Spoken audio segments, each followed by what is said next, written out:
All right, so I finished my general announcements, the highlights of which today is the deadline for retaking CFU number 6. CFU 7 can still be made up today, but that'll be passed back tomorrow, and then students will have a week to retake it. This week, we have two different assessments going on. We have the CFU number 8, which will cover exactly what we do in today's class. That'll be tomorrow. And then we have a test covering this entire note packet on Friday. That, of course, is not retakeable.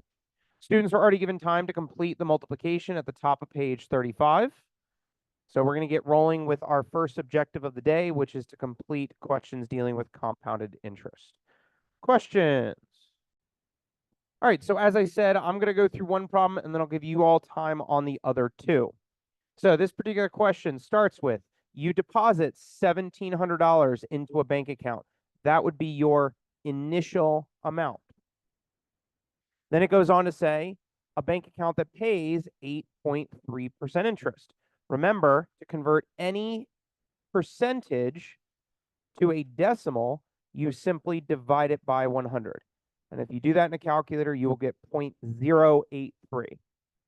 Now that is going to be your rate. But it's not just straightforward interest, okay? It's compounded interest. And I will again explain the difference between the two in a moment. Now, you're told that this is compounded daily. How many days are in a year? 365. That is your N. So the difference here is you're not going to receive 8.3% all at once at the end of the year. Instead, what's going to happen is that 8.3% is broken into 365 tiny little micro payments. And you're given one of those payments each day for the entire year. And that eventually adds up to the 8.3% interest you should have gotten. Now, the impact of that is you actually end up with a little bit more return on your money. Now, the last part of this says that this is going to be in your bank account for 6 years. That would be the amount of time. So I get 365 payments every year, and that occurs for 6 years. Now, in a moment, I'll show how to type this into your calculator correctly. Marvin, you good? Okay. However, I want to start with typing this in the wrong way. Okay. So, again, if you want to convert any interest rate to a decimal, just divide by 100. But let me start by using this incorrectly. Okay. So we start with 1,700 and we're waiting for 6 years. So this would be the wrong way of doing it. I have $1,700. I'm gaining 8.3%, and that's happening for 6 years. This is what you would do if it was just straightforward exponential growth. It's increasing by 8.3% every year. But this is not exactly what's happening. What's actually happening, so now I'll type this the correct way, is that you are getting 8.3% interest, but that is broken into 365 little payments. And now, instead of just getting 6 payments, you get 365 payments for 6 years. That's the difference. Notice that 365 gets used twice, and that will always be the case. You'll notice in the formula, the letter N appears twice. By the way, if it's any comfort, we're not expecting you all to have this formula memorized. This formula will be printed on both the CFU tomorrow as well as the test on Friday. So we're not looking for you to have this memorized. We're looking to have you know how to use it. Okay? So I hit enter, and not surprisingly, I end up with a little tiny bit more money. Okay? So $2,797, and one quick comment on rounding. You'll notice the 0.06. Okay, the number after the 6 is a 7. So that 6 rounds up to a 7. That's where I got the 7 cents. Questions? All right, one quick comment I want to make, just because there was a question asked about compounded weekly. Again, there is going to be a certain amount of background knowledge I assume you all have. I assume you know that there are 365 days in a year. So if we say compounded daily, that means break it into 365 payments. I assume you know there are 12 months in a year. So if it says compounded monthly, that means break it into 12 payments. Weekly is 52 weeks in a year. And as I showed in the calculator, if you're not aware that there are roughly 52 weeks in a year, this is a quick shortcut you can use. Okay? All right, so this is one of 2 major things you need to be able to do on tomorrow's CFU. That is work with compounding interest. Okay, now the other thing that I want to cover today is creating graphs of exponential functions. Go ahead and turn the page. Okay, my plan is I'm going to go through the first one, and then I'll give you all time on the second one. I'm also going to provide a little bit of a calculator note before you do the second one. That negative symbol seems to trip people up quite a lot. Okay, so create a graph of each of the following, plot and label at least 4 points. So I'm going to type in 1/2 e to the x. Remember, 1/2 just means 1 divided by 2. Also remember that e is kind of paired with the division key. So to get e, I would hit second and then the division key. And I want to raise that to the x power. Now, as always, I would recommend that you hit the graph first. Look at the graph. There are certain features of the graph that I would say stand out, and I want to prove to you all that you can actually fill in pretty much all of these. There's one that's a little bit questionable, but you could fill in all of these properties without even building the graph if you simply look at it. Can anyone volunteer any of these features? The y-intercept, the growth or decay, domain, range, or horizontal asymptote. Can anyone volunteer any of those features by looking at this picture?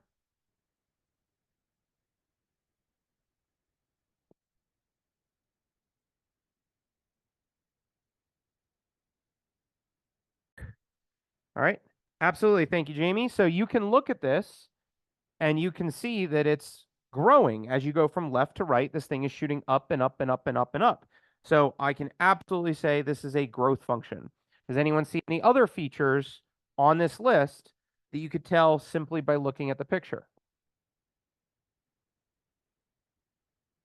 Something about 0? Oh, and I'm also hearing 1. So I don't know if you're referring to the y-intercept or if you're trying to refer to the horizontal asymptote. I would say one of those is more clear than the other. Where is this horizontal asymptote, folks? Y equals 0. Remember the y equals part. Y equals 0. I can look at that and I can see that the horizontal asymptote is y equals 0. And by the way, for your graph, I'm going to go ahead and create that image up here. I'm going to go ahead and draw that dotted line at y equals 0. Okay? All right. What else? Oh, come back. What else can you see?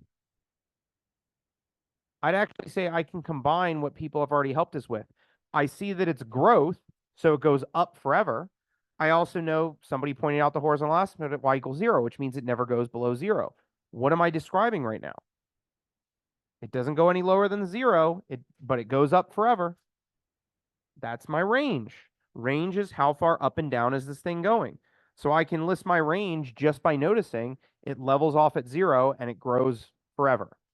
Now, domain is actually the same for every exponential function we've ever looked at. This thing goes left forever.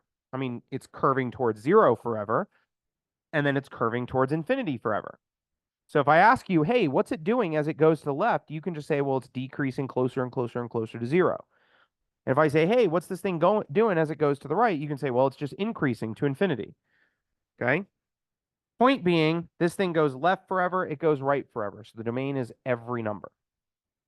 Now, a moment ago, I said there's one feature on here that's a little bit questionable, and that is the y-intercept. In my opinion, you can't necessarily look at this graph and know that the y-intercept is where it is. Does anyone know that value, by the way? Okay, all I can see is that it hits somewhere between 0 and 1. But I would actually argue all of you can do some mental math and figure this out very quickly. Remember that the y-intercept always occurs when x equals 0. So imagine plugging in 0 there. We learned one of the rules in math is anything, including e, anything raised to the 0 is what? Not 0, 1. Anything raised to the 0 power is 1. So if I plug in 0 for x so I can figure out what is the y-intercept, I have e to the 0, which is 1, and then I have 1/2 times 1, which is just 1/2. So some people might look at this graph and then say, oh, yeah, that hits at 0.5. I would say, okay, you can't guarantee that because what if it hits at like 0.47 or 0.51 or something like that? But by looking at the equation, absolutely, I know the y-intercept is at 0.5. The thing I'm trying to impress upon you all here is every time we type in an equation, Alana, you good? Every single time we type in an equation, can you pick up your head for me, please? Thank you, ma'am. I ask you all to hit graph. I ask you all, look at the pictures. Look at the thing you're trying to create. And what I'm showing you right now is by just looking at this, you can list all of these features. So I'm kind of doing the problem out of order because the problem is saying create the graph first, which is now the next thing I'm going to do. I'm going to go to my table. Remember, I don't want to take any values above 17 because that would shoot above the graph. You can see right away, yep, we were right. The y-intercept is at 0, 0.5. Okay. Now, remember last week I warned you all the numbers get really ugly with E, so I'm just going to keep it simple and stick to 1 decimal place. So I'm going to copy 1 and 1.4. I'm going to copy 2 and 3.7, and then 3 and 10. I'm not going to copy 4 and 27 because that's too big. That's off the chart. But if I just get the first 4 points, 0, 1, 2, 3, that is enough for me to have all 4 points. And when you're graphing these, I would say there are 2 points that I can be picky about, one more so than the other. 3, 10 should be placed perfectly. There's no reason why that wouldn't be placed in the exact right spot. However, 0, 0.5, that's the other one that, yeah, I could be a little picky about because it's perfectly between 0 and 1. But the other two, they just need to be reasonably close. So 1, 1.4, not quite halfway, and 2 and 3.7, that's a little bit more than halfway.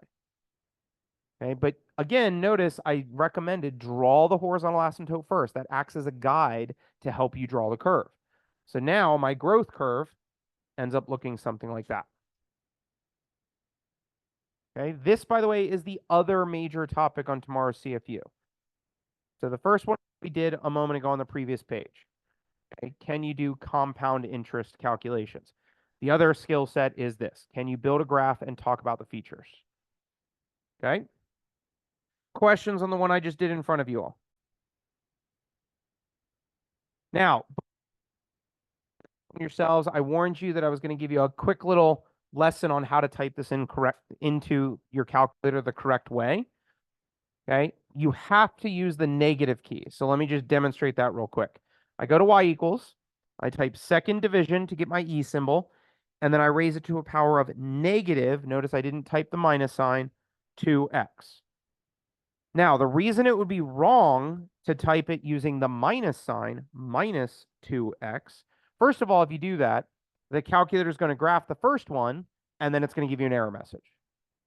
Okay, so it can handle the first one just fine, but then it's going to say, I don't know what you're trying to get me to do here. And the reason is you're not subtracting 2x from anything. There's nothing up there to subtract it from. It's just negative. Okay, so I'm going to clear that out. And this is the graph that I'm asking you all to create. Okay, so make sure you type it into the calculator the correct way using the negative key. I'm going to give you all 4 minutes to complete this other problem. Okay, so I did part A for you. I want you all to do part B. Take 4 minutes. When the 4 minutes up, I'll post the answer key and take questions. Go. All right, so I just gave you all 4 minutes work ahead of me. Again, what I would recommend being careful about is that negative symbol when you type it into your calculator.